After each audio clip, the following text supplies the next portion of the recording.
नमस्कार मंडळी, संध्या स्वागत करतो तुमचं आपल्या कुठे संदेश करतो पण चॅनल आपलं सबस्क्राईब करत चला आणि बेल आयकॉनला सुद्धा प्रेस करा. मी बेल आयकॉनला प्रेस का करणं ते सांगतो तुम्हाला. आपण व्हिडिओ तर अपलोड करतो पण नोटिफिकेशन ऑन केल्याशिवाय म्हणजे बेल आयकॉन ऑन केल्याशिवाय आपल्याला नोटिफिकेशन येणार नाही, आपल्या डेस्कटॉपवर मेसेज येणार नाही की अपलोड झालेला आहे म्हणून. त्यासाठी बेल आयकॉनला सुद्धा प्रेस करायचं आणि व्हिडिओ आलेला आपल्याला नोटिफिकेशन येईल. आणि आज आपण मस्त हापूस आंबे आलेले आहेत, त्यासाठी करणार आहोत धिरडी रस, आमरस आणि धिरडी हे घेत आहे आपलं. आणि धिरडी हे पारंपरिक पदार्थ किंवा पारंपरिक पदार्थ आहे. आमच्या आजी ते म्हणायचे की पुरणपोळी आणि धिरडी जमले की मुलीला सगळं स्वयंपाक आलं, असं म्हणजे लहानपणी म्हणायची. अगं धिरडी शिकून घ्या, धिरडी आलं मला ते सगळं स्वयंपाक आलं असं असते. कारण धिरडी खूप आवड असं म्हणतात धिरडी करायला येणं. त्यासाठी आज त्याची रेसिपीसुद्धा शेअर करणार आहे तुमच्यासोबत मी. आता काय नाही, सगळं बघून वगैरे सगळं यूट्यूबवर सगळं करायला शिकायला लागलं. पण अगोदरचं कसं आईकडून आजीकडून शिकायचं होतं. तेव्हा म्हणायचे की धिरडी खूप आवड असते तर शिकून घ्या, धिरडी शिकलं की सगळं स्वयंपाक आलं असं म्हणायचे अगोदर. ते मी धिरडी करायला शिकवणार आहे. आणि धिरडी कशी करतात किंवा ते धिरडी पैस करताना काय वापरायचं काय नाही, पसर करताना ते तुम्हाला सगळं शेअर करणार आहे. मग चॅनलला कंटिन्यू राहा, आपल्या ह्याला व्हिडिओला कंटिन्यू राहा. धिरडीचं पीठ भिजू घालून ठेवत असताना ना, हे पाव आहे 4ला 1 भाग म्हणजे 3ला 1 भाग असतं. म्हणजे 3 भाग जर गव्हाचं पीठ घेतलं तर 1 भाग ज्वारीचं पीठसुद्धा घ्यावं लागतं. आता हे पाव आहे, ज्यानं 3 पाव मी गव्हाचं पीठ घेणार आहे, मग 1 पाव ज्वारीचं पीठ आणि थोडंसं एक अर्धी वाटी बेसनचं पीठसुद्धा लागणार आहे. 3 पाव अगोदर गव्हाचं पीठ झालेलं आहे आणि हे पावभर आपण ज्वारीचं पीठ घेणार आहोत. तुम्ही अंदाजानेच टाकते, अर्धी वाटी आपल्याला समजून जाईल ना थोडं.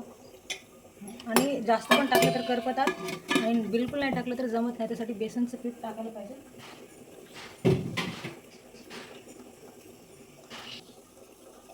आणि 2 चमचे जिरे, एक मोठा चमचावर जिऱ्याची पूड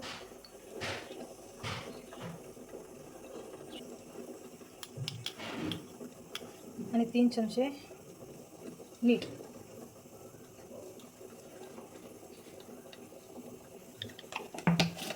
आणि आपण हे सगळं मिश्रण एकत्रित करणार आहोत.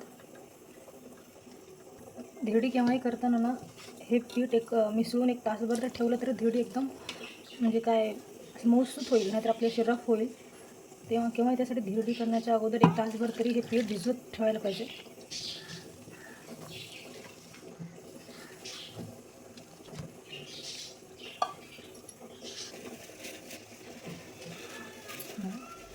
आता थोडं पातळ करून घेऊ.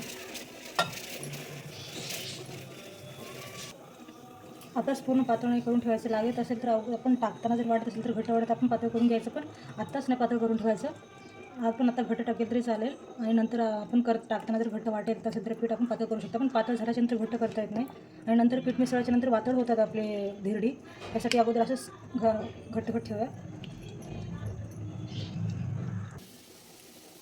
असं लगेच रस करून ठेवूया फ्रीजमध्ये, म्हणजे थंड होईल छान. थंड रस खायचा, आमरस खायचं काही वेगळीच मजा असते की नाही. साठी लवकरच जेवण्या अगोदर 1 तासभर तरी फ्रीजमध्ये आमरस करून ठेवलं पाहिजे. ज्याला जसं आवडतं तसं. आता कुणाला आवडत नसतील तर काही हरकत नाही, पण ज्यांना आवडतं त्यांनी फ्रीजमध्ये आमरस करून ठेवावा. जबरदस्त लागते चव, ट्राय करून पहा एकदा.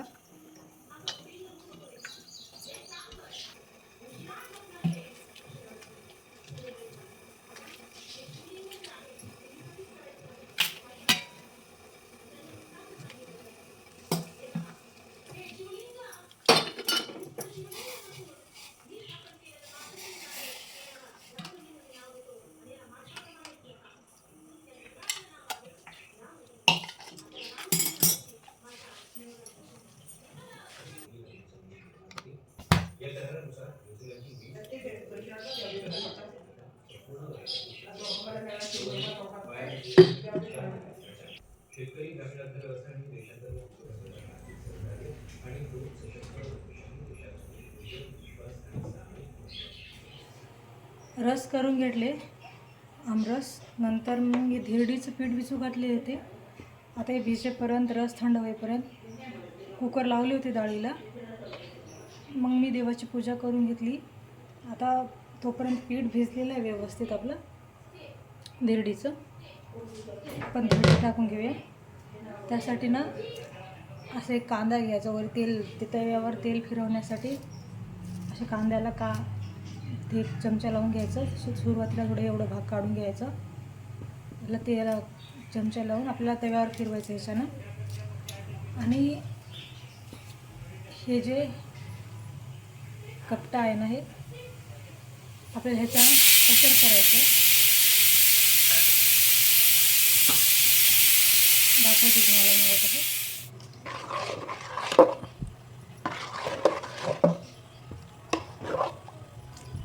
सुरुवातीला पीठ हातानं मिसळले, कारण जे गोळे असतात ते गोळे हे व्हायला पाहिजेत.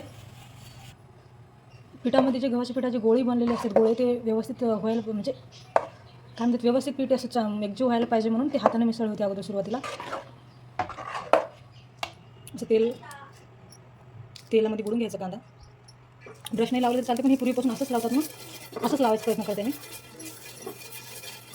जेवढी आपल्याला हे करायचं आहे, काय म्हणतात, धिरडी जेवढी मोठी धिरडी करायची तेवढं आपल्याला सगळं पसरून घ्यायचं.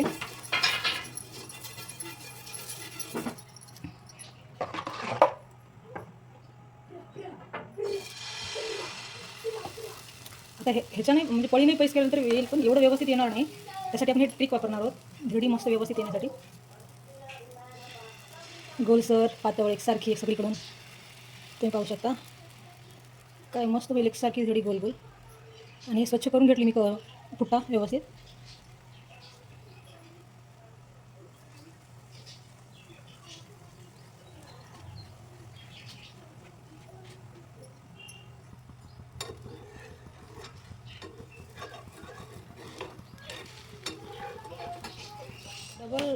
डबल दुसऱ्या वेळेस इकडं टाकत नव्हते, म्हणजे पलटून टाकत नव्हते.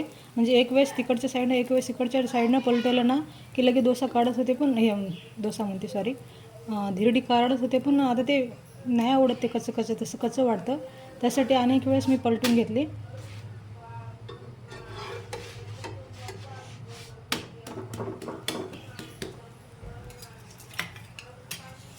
थोडंसं तेल टाकून घेऊया आपण. भाजल्याच्या नंतर तेल टाकायचं.